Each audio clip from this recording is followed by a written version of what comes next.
शेर न्यूज स्वागत है आप सभी लोगों का केमिस्ट्री के 10 ऐसे सवाल में जो आपके एग्जाम में डायरेक्ट लड़ेंगे। और आप लोग के लिए एक प्यारा सा लाइन है कि जिसमें उबाल हो ऐसा खून चाहिए, जिसमें उबाल हो ऐसा खून चाहिए, जीत के खातिर ऐसा जुनून चाहिए। ये आसमान भी आएगा इस जमी पे, ये आसमान भी आएगा जमी पे, बस इरादों में ऐसी गूंज होनी चाहिए। मेरे प्यारे शेर न्यूज, आज 1 दिसंबर है और आप लोग का जो क्लास है, ठीक है ना, आप लोगों को पता ही क्लास की संख्या बढ़ गया है, लेकिन इस क्लास में आप लोगों को सब्जेक्टिव क्वेश्चन आप लोगों को याद करवाएंगे। डरना नहीं है, जब तो लोग के भाई तो लोग के सामने खड़ा है, ठीक है ना, आप लोगों को पढ़ा रहा है तो डरने की क्या बात है। केमिस्ट्री में आप लोगों को देखिएगा, आप लोगों का सबसे ज़्यादा स्कोर रहेगा 90-95 के करीब में आप लोगों का मार्क्स आएगा। बस आप लोगों को जो भी वीडियो डालते हैं उसको देखना है और देखने के साथ आप लोग अपने कॉपी पे लिखना है। प्रॉमिस करिए पहले कमेंट बॉक्स में कि भैया हम जो पढ़ाएंगे यहाँ से आप लोग कॉपी पे लिखेंगे, आप लोग वाला के नोट्स बनाएंगे,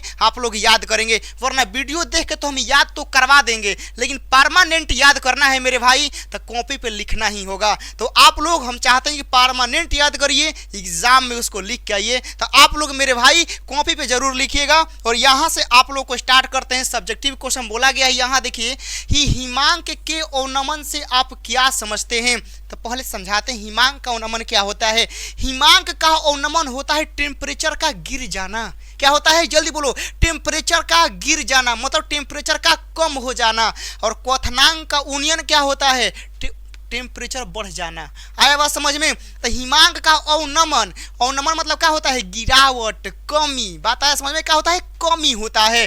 तो यहाँ पर हिमांक के अवनमन में बाता गया कि जब किसी विलायक में कोई विलय मिलाने पर विलायक के हिमांक बिंदु कम हो जाता है, मतलब टेम्परेचर कम हो जाता है। क्या होता है, कम हो जाता है। तो विलायक के हिमांक को कम हो जाने की प्रक्रिया को ही हिमांक का अवनमन कहलाती है। बात आया समझ में। हिमांक का अवनमन क्या होता है, यानी जब किसी विलायक में कोई विलय पदार्थ मिला देते हैं तो उसका हिमांक यानी उसका टेम्परेचर गिर जाता है, कम हो जाता है। तो इस प्रोसेस को, इस प्रक्रिया को क्या कहते हैं, हिमांक का अवनमन कहते हैं। का याद ना भइल, याद हो गई लोई, लेकिन परमानेंट याद करे के बना तो कॉपी में जरूर लिखिया जाए। बुझा गई बाबू। यहाँ से अगला सवाल होता कि मोल प्रभाज की परिभाषा दे। सबसे इंपॉर्टेंट प्रश्न आप लोग एग्जाम के लिए टारगेट सवाल है, याद रखिएगा। मोल प्रभाज आपके एग्जाम में आएगा ही आएगा। बस आप लोग को याद कैसे करना है कि मोल प्रभाज होता है किसी विलयन में विलय या विलायक के मोलों की संख्या तथा उस विलयन में उपस्थित कुल मोलों की संख्या के अनुपात को विलय या विलायक का मोल प्रभाज कहते हैं।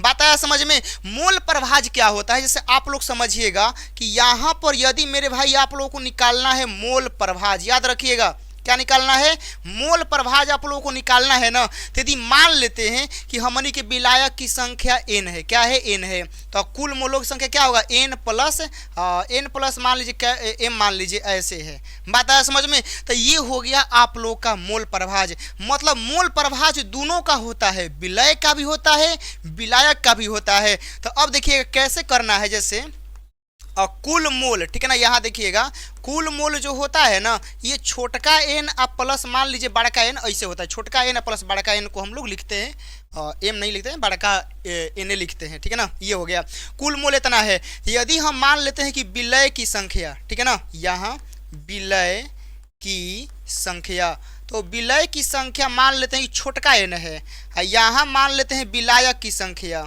विलायक, तो विलायक की संख्या, तो इसको मान लेते हैं, तो ये हो जाएगा कैपिटल एन। बात आया समझ में। अब यदि यहाँ आप लोग को मोल निकालना है तो ये मोल किसका है पता है, तो याद रखिएगा नीचे तो हमेशा रहबे करेगा टोटल, नीचे हमेशा आप लोगों को टोटल लिखना है। अब जिसका निकालना होगा, जैसे आप लोगों को यहाँ विलय का निकालना है तो विलय वाला जो छोटका एन है वो ऊपर ही लिखा जाएगा। तो कहिएगा सर यदि मान लीजिए कि उनके विलायक का निकालना होगा, तो यहाँ देखिए, यहाँ यदि आप लोगों को विलायक का मोल प्रभाज निकालना होगा, विलायक मोल प्रभाज। तो यदि आप लोगों को विलायक का निकालना होगा तो विलायक का मानवा कितना था, कैपिटल एन, तो कैपिटल एन यहाँ लिखना है और टोटल आप लोगों को नीचे लिख देना है। बताइए क्या आप लोग नहीं सीखे? अरे दूध पीने वाला बच्चा सीख गया होगा। यदि आप लोग इसको लिखना सीख गए हैं, समझ चुके हैं, तो आप लोग जल्दी से कॉपी पे लिखे बाबू, ठीक है ना। हम चाहते हैं सारे सब्जेक्टिव आप लोग कॉपी में लिखिए। अब यहाँ से अगला सवाल आता है, सवाल नहीं आता है, यदि आप केमिस्ट्री में बहुत कमजोर हैं, डर लग रहा है, केमिस्ट्री नहीं आप लोग फिजिक्स का, मैथ का, हिंदी का, इंग्लिश का, मैथ का, मतलब 5 विषय का, हिंदी आप लोग का, इंग्लिश, फिजिक्स, केमिस्ट्री, मैथ, 5 को हो गया। यदि आप लोग एकरा में कोनो विषय में कमजोरी है, यदि सब में आप लोग को नोट चाहिए, तो हम आप लोग के लिए लाए हैं एटम बम का कंप्लीट। याद रखिएगा एटम बम, यह क्या करना है, एटम बम में आप लोगों को physics, chemistry, math, Hindi, English सब आप लोगों को मिलेगा। एकदम आप लोगों को वही मिलेगा जो उन एग्जाम में आप लोगों को चाहिए, ठीक है ना। एग्जाम में रोने वाला काम नहीं करना है। यदि आप चाहते हैं कि एग्जाम में सारे क्वेश्चन को लिख पाए, बढ़िया से हिट कर पाए, तो आप लोग एटम बम लीजिएगा। उसके लिए स्टडी विथ डेडिकेशन SWD इसको डाउनलोड करिएगा। कोई दिक्कत होगा दोनों नंबर से आप लोग कॉन्टेक्ट कर सकते हैं। यहाँ से मेरे भाई आगे बढ़ते हैं। अगला आता है कि ईंधन सेल क्या है, फ्यूल सेल क्या है। देखिए एक ऐसा विद्युत रासायनिक ऊर्जा रूपांतरण उपकरण है। मतलब समझ रहे हैं क्या है, मतलब ईंधन सेल, सेल क्या है मेरे भाई, एगो ऐसा सिस्टम है। और एग्जाम के लिए सबसे खतरनाक सवाल है कि एग्जाम में यह आना तय है मेरे भाई। ईंधन सेल याद रखिएगा। ईंधन सेल क्या है, एक ऐसा सिस्टम है जो क्या करता है कि विद्युत रासायनिक ऊर्जा का रूपांतरण करता है। कैसे करता है भाई, तो यहाँ देखिए नाम में लिखा है विद्युत रासायनिक ऊर्जा।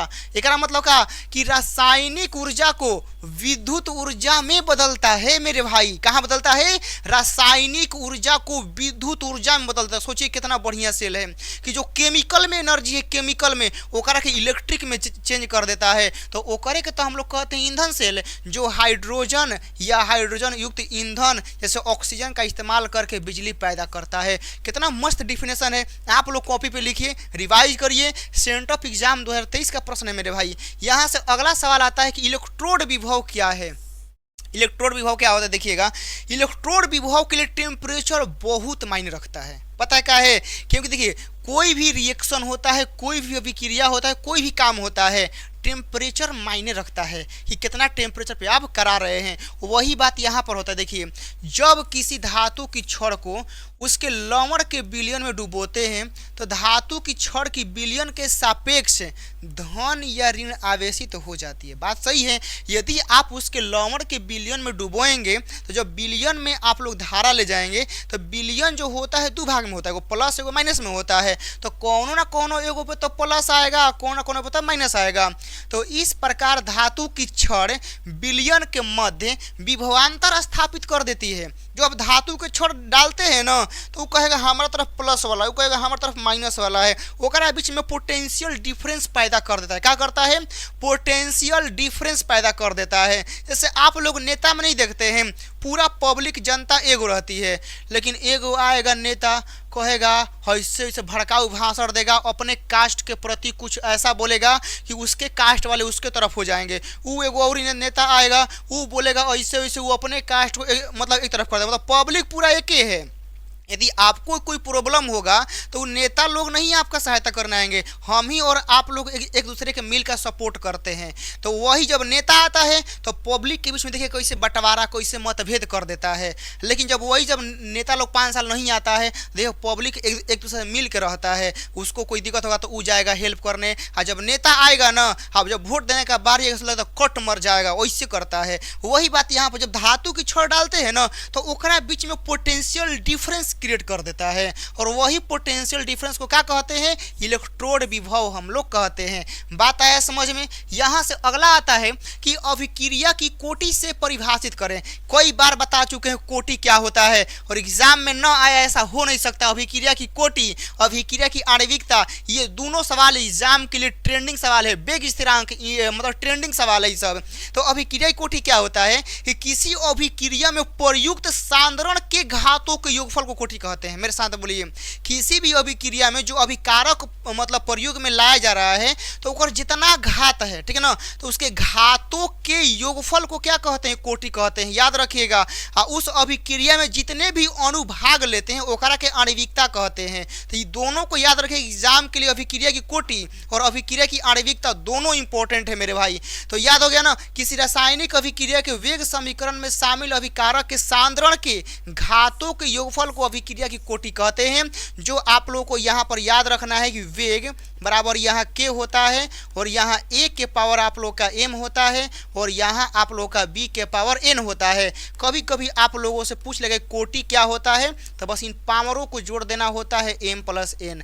बताइएगा, ये कोटि एम प्लस एन हमनी के हो गया। अब यहाँ से नेक्स्ट आगे आता है मेरे भाई कि शून्य कोटि की अभिक्रिया क्या है। देखिए ये सारे इंपॉर्टेंट सवाल, देखिए हम आप लोग को वही बोली थी, सेंटर ऑफ एग्जाम कराएंगे, मॉडल पेपर करवाएंगे, क्वेश्चन बैंक करवाएंगे, एक वो सवाल आप लोग को रिवाइज करवा देंगे मेरे भाई। और आप लोग बस क्या करना है, नोट्स में लिख लेना है। अब यहाँ देखिए शून्य कोटि क्या होता है? वह रासायनिक अभिक्रिया होती है जिससे अभिकारकों की सांद्रता बढ़ाने या घटाने पर दर में कोई बदलाव नहीं होता है। अब शून्य कोटि का मतलब क्या है? जैसे आप लोग समझ, जैसे आप लोग का मोबाइल का बैटरी शून्य हो गया, मोबाइल का बैटरी शून्य हो गया, तो अब का मोबाइल पे आप कोनो काम कर पाएंगे? बताइए, कोनो काम कर पाएंगे? नहीं काम कर पाएंगे। वही खाली करो साथे होता है। शून्य कोटि का मतलब है कि वह रासायनिक अभिक्रिया होती है जिसमें अभिकारकों की सांद्रता बढ़ाने या घटाने या दर में कोई बदलने कोई परवाह नहीं होता है। साफ लिखे हैं, सांद्रता बढ़ाने या घटाने पर दर में, ठीक है ना, कोई बदलाव नहीं होता है। अब मोबाइल स्विच ऑफ हो गया है, कितनों टिप टप करिए, काम करेगा?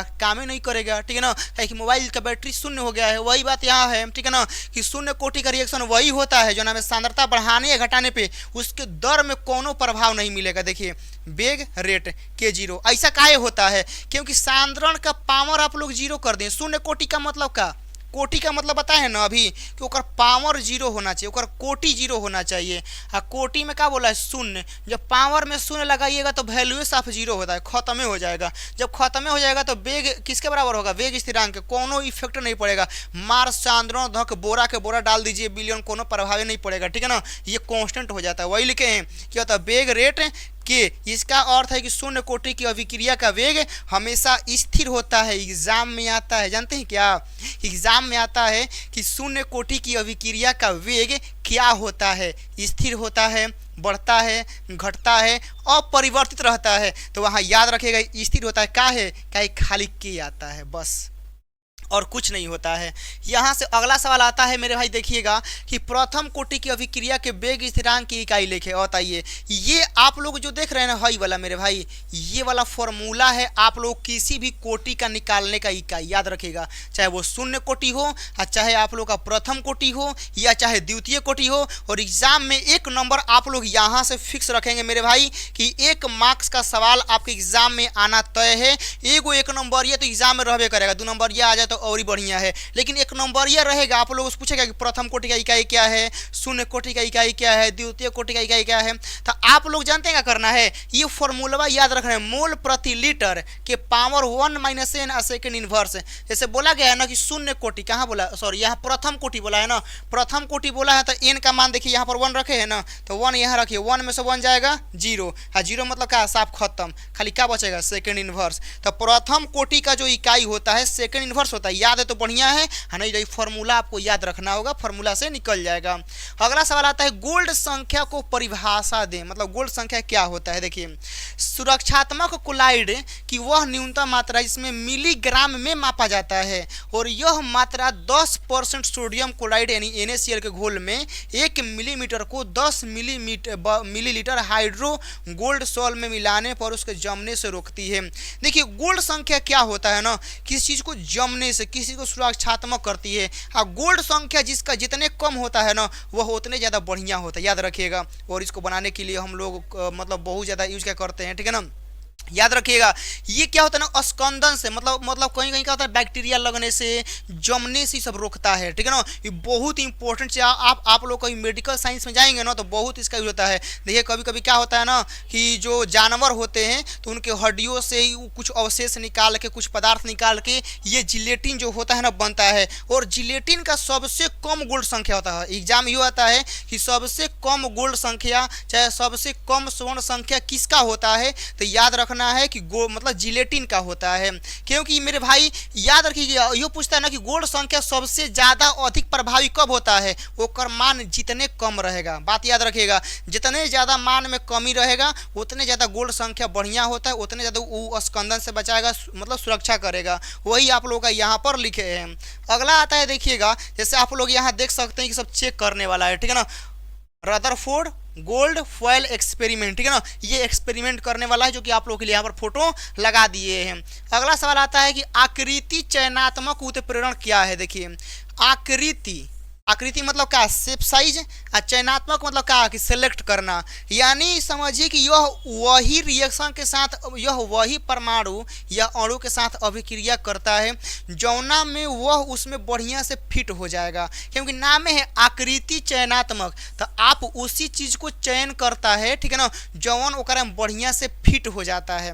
बात आया समझ में। यानी आप लोग समझिएगा कि आकृति चयनात्मक उत्प्रेरण वह उत्प्रेरकीय प्रक्रिया है जो उत्प्रेरक को सूक्ष्म छिद्रों के आकार और अभिक्रिया कराने वाले अणुओं के आकार पर निर्भर करती है।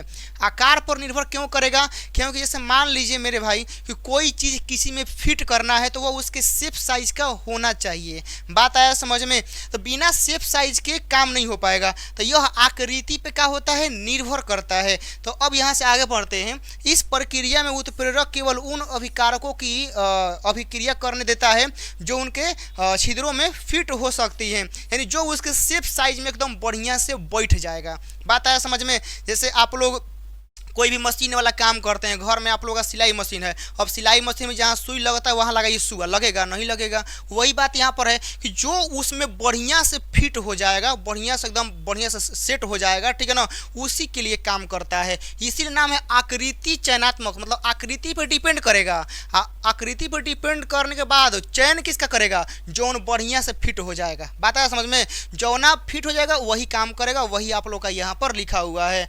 अगला सवाल आता है, देखिए कि फास्फोरस अम्ल की संरचना सूत्र लिखें। देखिए फास्फोरस, इसको बोलते हैं फास्फोरिक एसिड, तो इसका फॉर्मूला होता है H3PO4 होता है। अब H3PO4 का फास्फोरिक एसिड का यहाँ पर स्ट्रक्चर है, एगो यहाँ पर आप लोग का P है, इधर आप लोग का OH हो जाएगा, इधर आप लोग का OH हो गया, इधर आप लोग का OH हो गया, 3 गो आएगो, यहाँ से आप लोग का O हो जाएगा, तो H3 हो गया, तो एगो दूगो 3 गो हो गया, O 4 गो, तो एगो दूगो 3 गो 4 गो हो गया। ऑक्सीजन का यहाँ पर 2 गो कर लीजिए, ठीक है ना, हो गया, कोई दिक्कत नहीं है। यहाँ पर 5 गो होता है, फास्फोरस का 5 गो होता है, 2 गो यहाँ, एगो 3 गो 4 गो 5 गो हो गया। नहीं तो एकरा को और ही ब्रेक करना है ना, तो हाइड्रोजन को हल्का सा हटा के यहाँ पर एगो और ही बॉन्ड दिखाना होगा। लेकिन ये परफेक्ट आप लोग का संरचना है, आप लोग इतना बना देंगे तो 2 नंबर एग्जाम में मिल जाएगा। तो यहाँ से मेरे भाई आप लोग का 10 गो सवाल था केमिस्ट्री का जो कि खत्म हो गया। और ये 10 सवाल आप लोग को आज के आज ही कॉपी में नोट्स कर लेना है और इसको शाम तक क्या करना है, रिवाइज कर लेना है ताकि कोई दिक्कत न आए। बाकी मिलते हैं आप लोग साथ नेक्स्ट वीडियो में, तब तक के लिए प्यारा सा कमेंट जरूर करेंगे कि आप लोग क्लास कैसा लगा। जय हिंद।